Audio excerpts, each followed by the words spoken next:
सासू माँ बदल गई।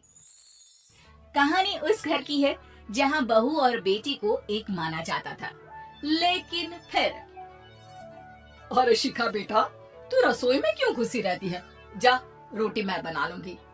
नहीं नहीं माँ जी, आप बैठिए, बस सारा खाना बन ही गया है। श्वेता को बोल देती हूँ, वो खाना लगा देगी सबका। सॉरी भाभी, मेरे पास वक्त नहीं है। माँ, मुझे पैसे देना, पार्लर जाना है। हाँ हाँ चली जाना, भाभी को भी ले जाना। वो भी जाने को बोल रही थी पार्लर, पर पहले ना मदद कर दे उसके खाना लगाने में। देख माँ, वो बहू है, उसे बहू रहने देना। इतना सर पर मत चढ़ा भाभी को। श्वेता, ज्यादा मत बोला कर। बहू और बेटी में कोई फर्क नहीं होता है। जा जाकर काम कर। ननद को माँ का भाभी से इस तरह प्यार करना बिल्कुल अच्छा नहीं लगता। वो बार बार किसी न किसी तरह माँ को भाभी के खिलाफ भड़काती रहती, लेकिन कोई फायदा ना होता। एक रोज, अरे बेटे किशन, जा बहू को कहीं घुमा कर ला। सारा दिन घर में काम करती रहती है। हाँ हाँ माँ, हम लोग जा रहे हैं ना गोवा।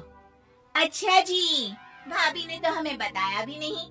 वैसे तो सारी पंचायत करती है, ये गोवा वाली बात क्यों छुपा गई हमसे? अरे क्योंकि उसे खुद नहीं पता था बहन। मुझे टिकट सस्ती मिल रही थी तो मैंने बुक कर दिया। हाँ शिखा, पैकिंग कर ले, संडे हम जा रहे हैं गोवा। दोपहर में शिखा पैकिंग कर रही थी कि सास आ जाती है। ये क्या बहू, साड़ियाँ? अरे गोवा जा रही है घूमने या फिर शादी में मायके हैं? माँ जी, ऐसा कुछ है ही नहीं, समझ में नहीं आ रहा क्या रखूं कपड़े में। अरे तेरी और श्वेता की साइज तो एक ही है। उसके कुछ मॉडर्न कपड़े ले ले, आकर लौटा देना। हाँ माँ जी, ये ठीक रहेगा। शिखा श्वेता के पास जाती है और उससे कपड़े मांगती है। ना जी ना, मैं अपने कपड़े ना दूं। वैसे भी फैल जाएंगे मेरे कपड़े, बहुत महंगे वाले हैं। शिखा मुंह लटकाकर कमरे में आ जाती है तो सास कहती है, चल तैयार हो जा, तुझे मैं शॉपिंग करा कर लाती हूँ गोवा की। बस फिर क्या था, सास बहू निकल जाते हैं मार्केट और एक से बढ़कर एक ड्रेस खरीद कर घर आते हैं। पहले बता देती कि नए कपड़े दिलाने वाली है भाभी को, तो मैं अपने ही दे देती ना भाभी को, मुझे दिला देती नए कपड़े। देख श्वेता, परिवार का मतलब सबके साथ रहना होता है, ना कि सिर्फ अपना सोचना। वैसे भी तुझे अच्छे संस्कार सीखने चाहिए। और रही बात कपड़ों की, तो शिखा, आज से घर पर भी तू मॉडर्न कपड़े ही पहनेगी। कोई जरूरत नहीं है ये साड़ी वाड़ी लपेटने की। अब क्या था, घर पर श्वेता और शिखा एक जैसे रहते। एक बार पड़ोसन आती है। अरे बेटा, अपनी माँ को तो बुलाना, जरा बात करनी है। शिखा सास को बताती है और रसोई में चली जाती है। ये आपकी बेटी बहुत बड़ी हो गई है, इसके लिए एक रिश्ता है, कहो तो बता दूं। ये बेटी नहीं बहू है, घर में सब एक जैसा ही रहता है। वैसे मेरी बेटी भी बड़ी हो गई है, कोई रिश्ता हो तो जरूर बताना। पड़ोसन रिश्ता लेकर उन लोगों के घर आती है। तब श्वेता की होने वाली सास कहती है, तो ये घर है, कितने मंजिल का है? और ये बहू ने आपकी क्या पहन रखा है, जीन्स टॉप? अरे भाई, साड़ी वाड़ी नहीं है क्या इसके पास? देखिए, सर्दी है तो साड़ी में बहू कैसे मैनेज करती, वैसे पहनती है साड़ी भी।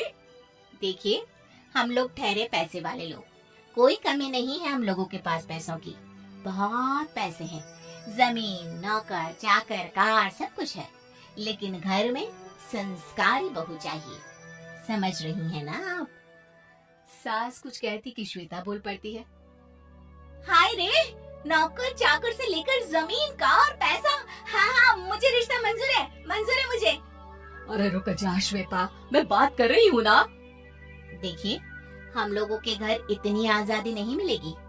अरे हाँ कर देना माँ, हाँ कर दे जल्दी से। सास क्या करती, बेटी की शादी ऐसे घर में कर देती है जहाँ ना उनके विचार मिलते हैं और ना ही आचार। शादी के बाद एक रोज फोन पर, श्वेता बेटा, एक बार घर आ जा, बहुत दिल करता है तुझे देखने का। माँ, वो घर पर बहुत काम होता है, कैसे आऊँ? बड़ा घर है, लेकिन आने जाने वालों की लाइन ही लगी रहती है।